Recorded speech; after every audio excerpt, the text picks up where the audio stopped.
তো দেখো আজকে মানে কি বলবো, সকালে উঠলাম, সকালে উঠে ভাবলাম যে কি মানে আজকে মানে খুব সুন্দর করে ব্লগ শ্যুট করব, কিন্তু হলো না। আমি যখন ভয়েস ওভার দিচ্ছি তো তোমাদেরকে আমি আগের থেকে জানিয়ে দিচ্ছি, মানে যেই দিনে ভাবি যে সুন্দর করে ব্লগটা মানে শুরু করবো, আজকে ক্যাপচার করবো সুন্দর করে, মানে হয় না। তো আজকেও সেরকম। তো সকালে উঠলাম, সকালে উঠে মোটামুটি 8টার দিকে উঠছিলাম, আর আমার ব্যাগ ঠ্যাগ তো সবাই রেডি বাড়ি যাওয়ার জন্য। আমি তো আর যাচ্ছি না বাড়ি, কবে থেকে রেডি করে রেখেছি। আর এদিকে মানে উঠে টুটে এখনও আমার কোনো কিছু গোছগাছ হয়নি। তো বাইরে একটু চা টা খেলাম, চা টা খেয়ে মানে একটু ফ্রেশ হয়ে চা টা খেয়ে তারপরে আর কি আছি। তো ব্যাগ ঠ্যাগ তো সবই রেডি, তো বাড়ি যাওয়ার জন্য। আর মানে কি বলবো, এই দিনটা তো গেল এইভাবে, সন্ধ্যা পর্যন্ত লেগে গেল। তো যাই হোক, তো সন্ধ্যা লেগে গেছে। আর এটা মানে সন্ধ্যার দিকে, ঠিক আছে? তো মানে সারাদিনে কিছুই করতে পারিনি, এটা হচ্ছে সন্ধ্যা টাইমে। তো ব্যাগ ঠ্যাগ মানে সব কিছু আমার আগের থেকে রেডি তো তোমাদের সাথে সেটাই দেখাচ্ছি।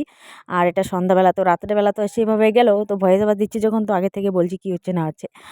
আর তারপরের দিন মানে কি বলবো, তারপরের দিন একটু সকালে শ্যুট করেছি, সেই দিনও আমি কোনো শ্যুট করতে পারিনি। তো তোমরা ব্লগটা কন্টিনিউ করো, দেখো কতটা কি শেয়ার করি। কিরে ওঠ, কয়টা বাজে জানিস? এটা হলো তারপরের দিন, মানে তারপরের দিন এটা সকালবেলা, ঠিক আছে? তো আমি উঠে গেছি, তো ভাইকে ডাকছি, ও নিচে শোয়। ও মানে ও দিদার সাথে নিচে শোয় আর আমি উপরে শুই। তো দিদাও উপরে শুইতে চায় না।